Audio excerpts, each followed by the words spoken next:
नमस्कार। आइए सुनते हैं फणीश्वर नाथ रेणु जी द्वारा लिखी कहानी रखवाला।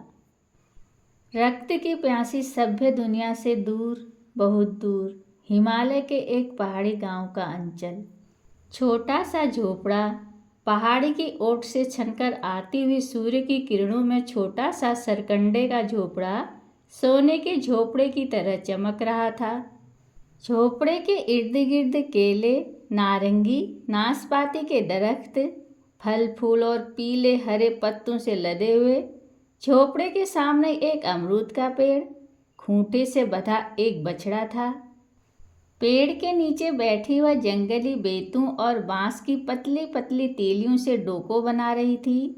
प्यारा सा सुकुमार बच्चा गोद में मीठी नींद ले रहा था। किसी गीत की कड़ी को गुनगुनाती हुई वह काम कर रही थी। उसके हाथ मशीन की भांति चल रहे थे। बेंतों और तीलियों को काटते संभालते गुनगुनाहट का कर्म तो रुक भी जाता, पर उसकी स्मृतियों के तार न टूटते थे। हाँ, कभी कभी सामने की मटमैली धुंधली पहाड़ी की ओर नजर उठाकर देख लेती, अपनी गोद में सोए प्यारे बच्चे को और पेड़ में पके अमरूदों को। तब उसके मानस पट पर चलने वाले स्मृतियों के सवाक चित्रपट के एकाध अस्फुट शब्द बाहर निकल पड़ते। और यह अमरूद का पेड़ तो एकदम बच्चा था उस समय, अब तो फलने लगा है।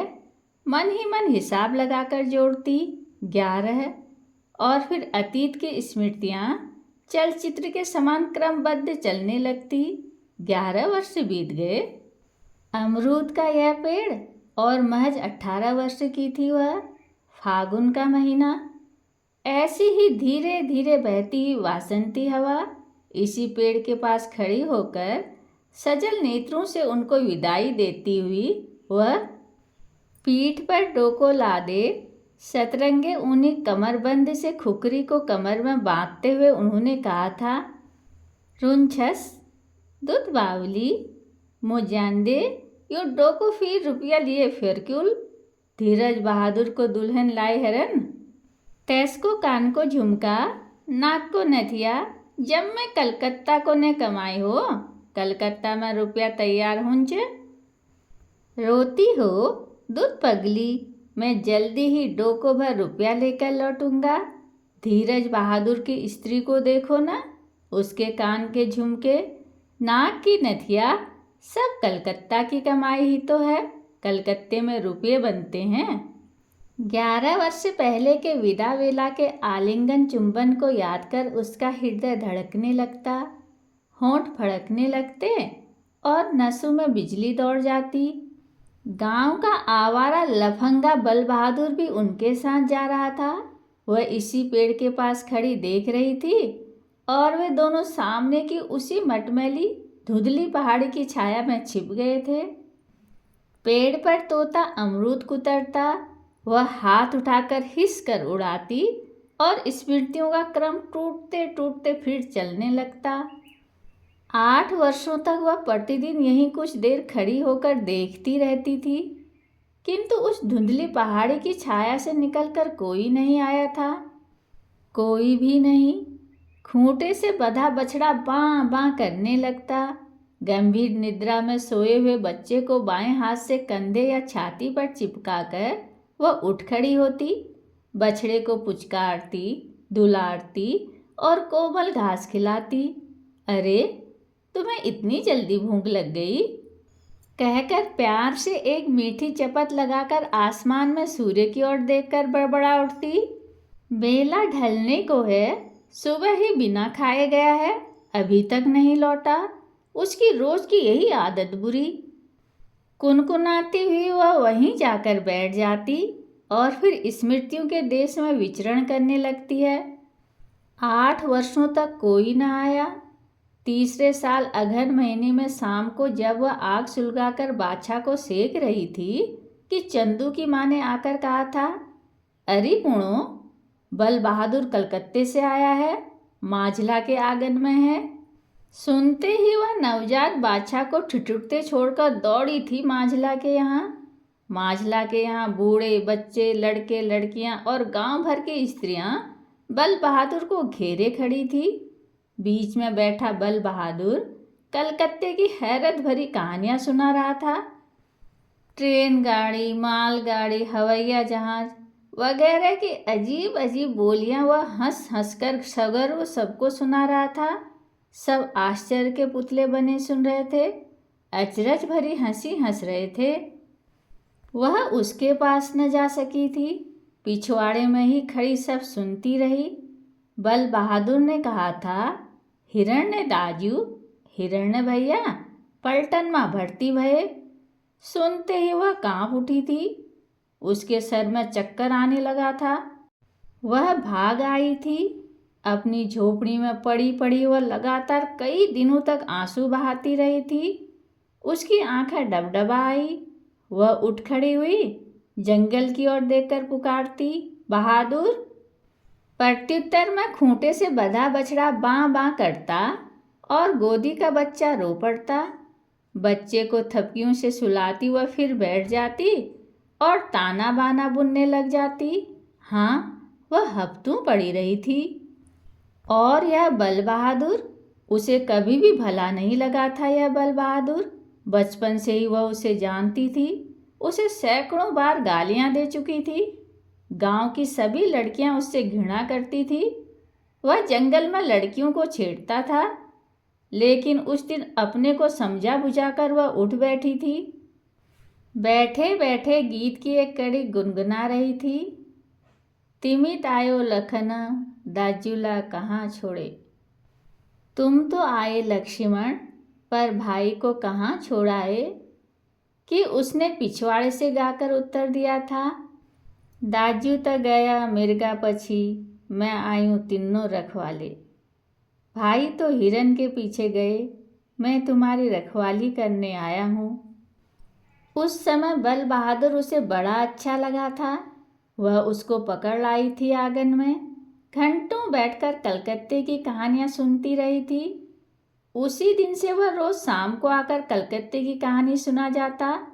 उनकी, पूनों के पति की बुद्धिमानी और अपनी बेवकूफ़ी की दर्जनों ऐसी कहानियां कहता कि हंसते हंसते पेट में बल पड़ जाते। किस तरह वह एक कंपनी में दरबान था। उसी कंपनी का एक कुली इशारे से हुंच हुंच दाजू कहकर चिढ़ाया करता था। वह खून का घूंट पीकर रह जाता था। किस तरह जाकर उसने हिरण्य दाजू से शिकायत कर दी और वे जाकर उस कुली को किस तरह खुकरी निकालकर मारने दौड़े और वह कुली किस तरह दुम दबाकर भागा आदि बातें वह सविस्तार सुनाता। उसे बड़ी अच्छी लगती थी कलकत्ते की कहानियाँ। कैसा देश है जहाँ बिना तेल की बत्ती अपने आप शाम होने पर जल जाती हैं और सुबह को बुझ जाती हैं। बल बहादुर भी उसे अच्छा लगने लगा था। एक दिन वह बल बहादुर को पकड़कर समझाने लगी थी, बहादुर, तुम आवारागर्दी छोड़ो, घर बनाकर घर नहीं लाओ। हो, वह ठठाकर हंस पड़ा था। भौजी, तुम भी कैसी हो। आवारागर्दी छोड़कर घर बना सकता हूँ, पर मेरे साथ रहना कौन लड़की पसंद करेगी। तू आवारागर्दी तो छोड़। कुछ क्षण गंभीर रहकर वह मुस्कुराते हुए बोला था, अच्छा भाभी, एक बात पूछूं। पूछो। यदि आवारागर्दी छोड़ दूं तो तुम भी मेरे साथ। ओह, फटा कहकर उसके मुंह पर एक हल्की चपत लगाकर मुस्कुराती हुई गाय खोलने चली गई थी। बल बहादुर ने उसके हाथ से जबरदस्ती पगैया ले ली थी। दो भौजी, मैं चरा लेता हूँ। उस दिन से वह साथ रहने लगा। काम करने में तो भूत है भूत, जब तक जाकर हाथ न पकड़ो काम नहीं छोड़ने का। आज 3 साल से किसके खेत में ऐसी फसल लगते हैं। वह अपने खेतों की ओर देखती, लहलाते पौधे, मनमोहक हरियाली, कितना सुंदर। पूनो, पूनो, पास के जंगल से कोई पुकारता। आवाज पहचान कर वह उत्तर देती, आई, और गोदी में बच्चे को संभालती हुई वह जंगल की ओर दौड़ती। झाड़ी के पास जाकर फिर पुकारती, किधर? इधर इधर, झाड़ी के उस पार से आवाज आती। बल बहादुर नवजात बछड़े को पोंछ रहा था। पास ही गाय खड़ी थी। पूनो को देखते हुए खिल पड़ा। आओ आओ। पूनो की गोदी में बच्चा जग पड़ा था। बच्चे को बल बहादुर की गोदी में देते हुए उसने बछड़े को बड़े प्यार से चुमकारा। फिर बोली, अब फरक न घर, खाए की पानी छे न। अब लौटो घर, खाए भी नहीं हो। अली पखना, अली सुनना, जरा ठहरो न, जरा सुनो न, उसने गिड़गिड़ाते हुए कहा था। पूनो अपनी आंख उठाते हुए बोली थी, चलो। अली सुनना, बहादुर रोकता ही रहा। वह चल पड़ी। दूध से सफ़ेद बछड़े को गोद में लेकर पूनो आगे आगे भागी जाती थी।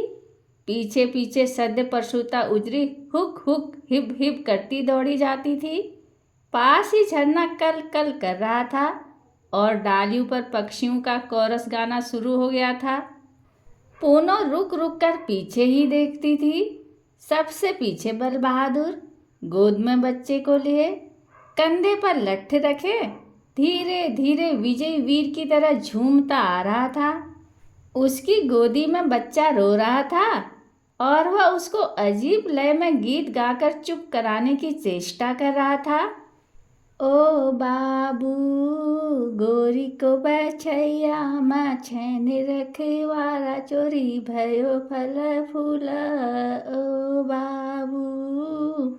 कहानी सुनने के लिए धन्यवाद।